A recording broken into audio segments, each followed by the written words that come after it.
Welcome to the Big Fat Real Estate Checks podcast with Marco Kozlowski, where we help investors like you get the knowledge and skills you need to replace your JOB with passive cash flow for life.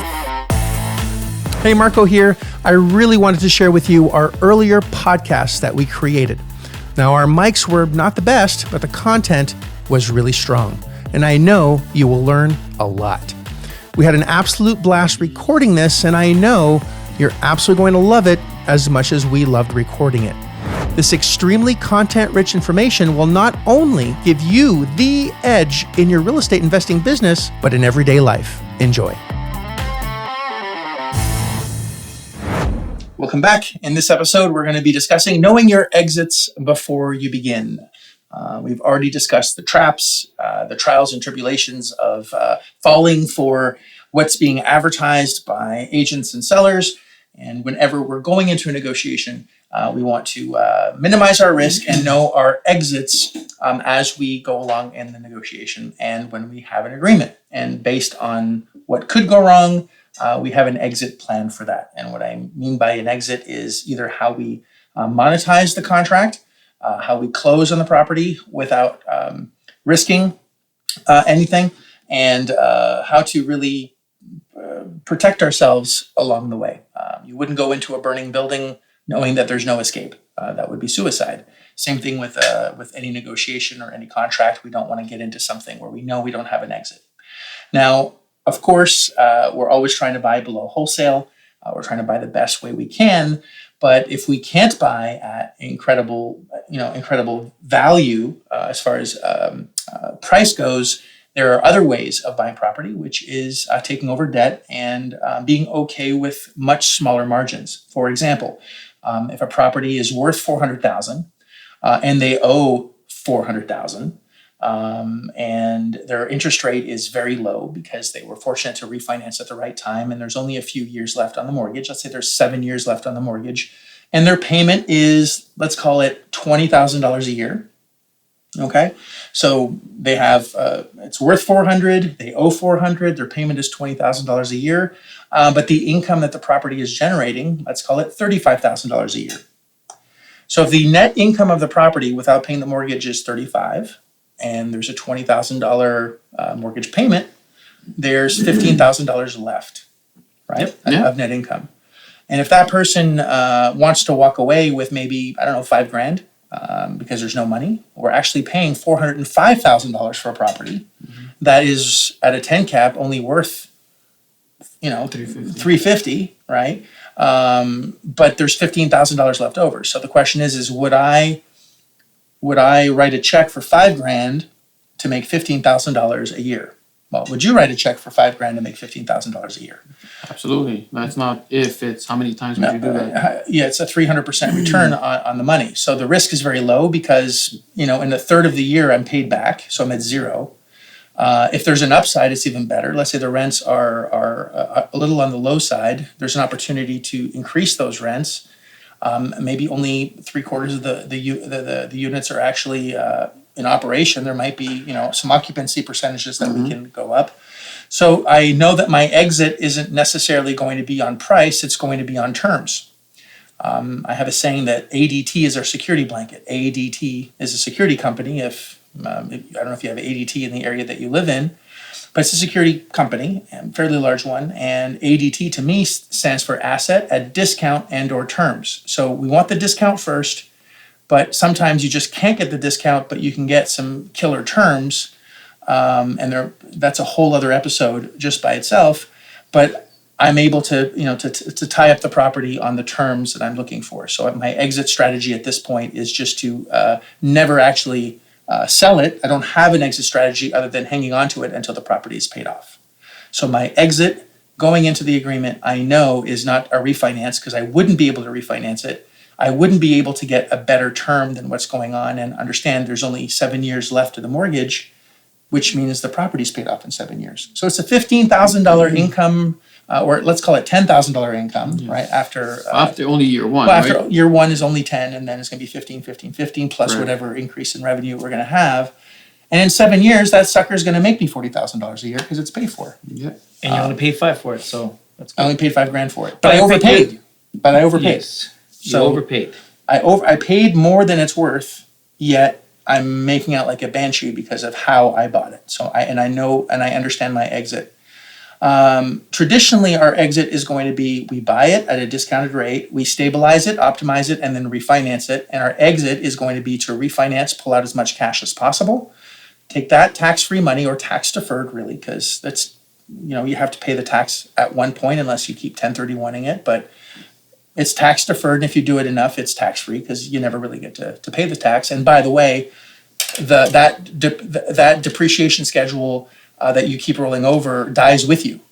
It's called dying with your boots on. So you can actually die out and pay the taxes. You don't have to pay the taxes when you die, and when your heirs receive the property, they get it basically free and clear. And anyway, that's a whole other episode. But so whenever I'm going into a project, am I going to go on terms? So my exit is, if it is on terms and there's no refinance possible, I also have to disclose that to those that are lending me the money. So in a case like I just explained, now let's just add a few zeros to that. So let's say we're getting into a $4 million property and they owe around $4 million. And there's only a few years left on the mortgage, and they need $50,000 in order to to escape. And we're making $150,000 a year instead. So would you write a $50,000 check to make $150,000 net a year after debt service? The answer is, how many times can I do it? How many times can I do it? Now, what if I don't have $50,000? What if I'm not able to come up with $50,000? Well, I could go to a private lender, which we've done in previous episodes. If you haven't listened to that or watched that, please do. Let's say Frank is a private lender, and I say, Frank, what kind of interest? If I have an opportunity to make it a really high interest on a deal for a very long time, would you be interested? Of course. All right. Absolutely. What kind of double my bank's interest, which is what? 1.5%. All right. Well, if I could 2%, you could triple that. I'll give you 5%, which is triple. No, but if I even gave him, let's say 15%, if I said I'll give you 15% because I have this opportunity, it makes a shit ton of money. Would you like to hear the numbers? I'll give you the money at 15%. Would that work for you? You already have the money in your pocket by the time you finish that conversation. Yeah. Of course. And so I'm paying Frank 15%, what if I paid him 20%? Or, if in some states you can't even offer 20% because it's considered usury. But let's say it was 20% and it was a state where it wasn't usury. Is 20% interest a lot of, that's a huge return, right? So at 20%, if I'm borrowing $50,000, he's making $10,000 a year of interest. So I have $150,000 net after debt service. I got to pay him $10,000 a year in interest at 20%, which is insane. But I'm still left with $140,000 a year, yes. Right? And I could pay him off. Yeah. I could pay him off within the first year, or if I don't want to pay him off the first year, I'll pay him $20,000 a year until he's paid off. And 20%, $10,000 a year until he's paid off. Yeah. Yeah. I'll pay him double what I owe him, and it'll be paid off. Whenever he gets paid off. I'm not going to do the math. That's not that I would want that. I wouldn't want you to expedite that. But you don't decide. Yeah. No, I know you don't decide. I'm just saying at those returns, I wouldn't want that. But it does give you the option to do so if you really want to. In the first year, you could be right. Done. Or even if I wanted to split the deal with him, I'll give you a third of the deal. He puts in his $50,000 and he gets $50,000 a year. I'll split the deal with him three. Would he be okay with putting in 50 and making $50,000 a year? That's 100% return on his investment. Of course. Now we're using numbers that aren't necessarily real for a specific deal, but those deals are everywhere. If you listen in on the Seller Call program, it's not unusual for us to get 150, 200, 300% returns. We've even gotten gifted properties that we just take over payments on, in which case our returns are infinite. And if you have no money of your own invested, it's an infinite return. It really is. Yep. The person that's pitching in for the deal, again, they're not giving you the money. They're giving the deal the money. They're happy. Our exit is to do it creatively. And we understand the mechanics of how to exit the deal. And Frank knows that if he's into it as a partnership, if he's going to get a percentage, he's never getting his money back. The exit is you're going to own the property until it's paid for. Period. Well, actually, there is one way to get the money back is if you sell that particular asset. But if it's worth what it's worth, no, you wouldn't want to sell it. We don't want to sell it, right? So if we're buying it basically for its value and we're just paying off the mortgage as time goes on, then He's getting back his money once you finish paying off the mortgage and refinancing. but that's like in 10 years from Right. now. Yes. Right. So there's not a quick exit. No, that's right. There's some that we're getting in and getting out. It's a quickie, literally. It's short-term bridge financing with high interest. 2 to 3 years max. With knowing that we're going to optimize the property and our exit is going to be to refinance, pull money out, and get out. I would never borrow the money for 1 year. I know you were saying that earlier, that you borrowed money for a year and then paid it back in 9 months. That's kind of a fix and flip or fix, stabilize, and sell But that wasn't the strategy. plan. That wasn't the plan. That's what happened. Right. You had other opportunities that you want to liquidate the single families and get it to something more bigger where you were doing the multi-families, and that's right. fine. So it does depend on what terms you use will dictate. Actually, sometimes you have more than one exit strategy. So the terms will dictate what exit strategies are available to you. But also, I know for some of the properties that we had, our exit was just using a simple option to buy. So we knew within 3 years or 5 years, the tenant that we got in there was going to purchase the property. That was the intent anyways. And some of them came to fruition and some of them didn't. But so if it didn't, that one, my exit strategy would have been either initially was to sell it within that 3 years or 5 years, whatever your option period was for them to buy it. And if they didn't come to fruition, you could still hold it and just lease it or get into another option to buy. And that's what happened on one property, happened 3 times. Yep. Right?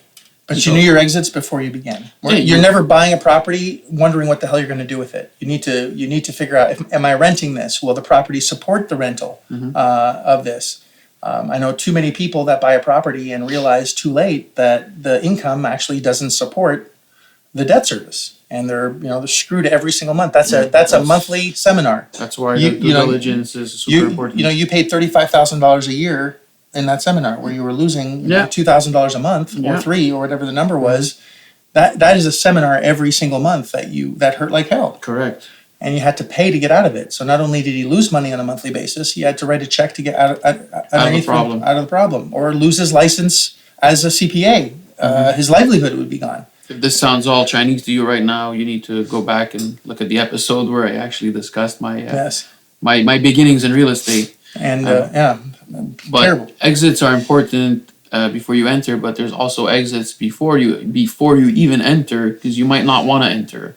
And that's the wholesale strategy, where even if you like the property, but for one reason or another, you aren't able to find the cash to buy it, or you're not able to get into it, the numbers don't quite check out like you wanted them, then you can actually wholesale and sell the property to someone else and still come out with some cash without even having owned the property. Sell the contract. Yeah, sell the contract. Because you don't technically own the property. That's yet, right. But yes. Well, typically, we like to have at least 2 exit strategies going into each deal, because one of them may not be an option no more, or may not make financial sense. Yeah. So having that you can have a buy, fix, and hold, buy, fix, and flip, or a buy and hold, a buy, tie up, and wholesale. So that's 3 exit strategies, and depending what you unravel during your due diligence and whatever, you can go either one of those 3. And it's good to have those options. Some people don't have that options only because they buy it wrong. They buy it for too much. And when you do that and you buy it wrong, your options start diminishing. You can't wholesale it. You can't buy, fix, and flip it, because now what happens? They're going to be over. What happens if you budgeted X amount to fix it and you doubled it? Now you're like, shit. Well, the house is worth, or the property is worth $500,000, but I spent X amount. Now I'm in it for recover. $750. You can't flip it. What are you going to flip it for? To who? And then even if into buy, fix, and hold, then your refinance amount is just not going to be enough to cash out and cash out even your investors. And That's so obviously it comes down to buying it right. I think that's kind of the root of all success in this business. And understanding the exits that go with that. Yeah. Because maybe you understand how to take a property that seems overpriced and to reposition it in some way where you're able to capitalize on go from maybe a D class building, which is really dilapidated, and turn it into an A building where the rents triple. And it makes sense at that point for the area that's going in. But again, that's unless you really know what you're doing, that's dangerous. It's extremely risky. And if you're using other people's money, you really need to know what you're doing and not screw anyone over and do it right and borrow enough to get it completed. Because the worst thing is you get into a project and you think you're on track, but you're actually under budget. You're way over budget, and you run out of money, and you can be screwed that way. And that happens often. And it's like a GPS. When you put in your coordinates, your starting point and your end point being the exit strategy. I know on my GPS when I'm driving and there's an accident that just happens, it says, hey, it comes literally up on my screen. It's going to reroute as a faster route. So that's changing as you're in motion, as you're moving. And that's exactly what you want in your real estate business. You want to be able to change on the fly if circumstances change. You'll navigate it's the called different pivoting. You need to pivot. And if you're in sports, you're pivoting constantly on the game and on the field. And you have to do the same thing when you're in the negotiation process. Maybe there's some new information that happened, which is great. There's a revitalization of the area, or there's tax credits, or PIPs on a hotel. or if you're in a hotel, there's something called PIPs, which is improvements. So if you look at a Marriott, all the Marriotts look very similar, and it's on the ownership to change the carpet and the color of the walls and the covers and even the furniture. PIPs could be millions of dollars, and that comes out of your pocket. And if you have a new owner PIP, which we've encountered a $1.4 million new owner PIP on a Ramada, you got to factor that in, and then you can use that as a negotiation tool to pivot, change, and reassess our exit strategy. So it's important to understand exactly when you close, based on the information that you have, what are the 2 or 3 exit strategies that you would have. If you only have one, you should be very careful unless you have a lot of experience in that. Just understand the exit strategies that are available, pivot, and be firm about being flexible and not too emotional when you're negotiating. We have an episode that is on that, so don't miss it, because being emotional in a negotiation is the kiss of death. You're going to make the wrong decisions. So make sure you tune in on that episode. I think we pretty much covered it. So thanks for listening, and hope you learned a couple of nuggets. If you like this episode of Big Fat Real Estate Checks, then show some love by leaving a comment and a good rating. Also, as a thank you for tuning in today, we've got a special free gift. The journey to passive cash flow for a life starts by finding deals, and it's easier than you think. Simply go to getdealsbytuesday.com, enter your email address, and we'll send you a free quick start course called Deals by Tuesday. Even if it's 11 p.m. Monday night, this course will show you how to find discounted real estate deals by Tuesday. It's that fast and simple. Go to getdealsbytuesday.com and start your journey toward life-changing cash flow today. Thanks for tuning in, and we'll see you on the next episode.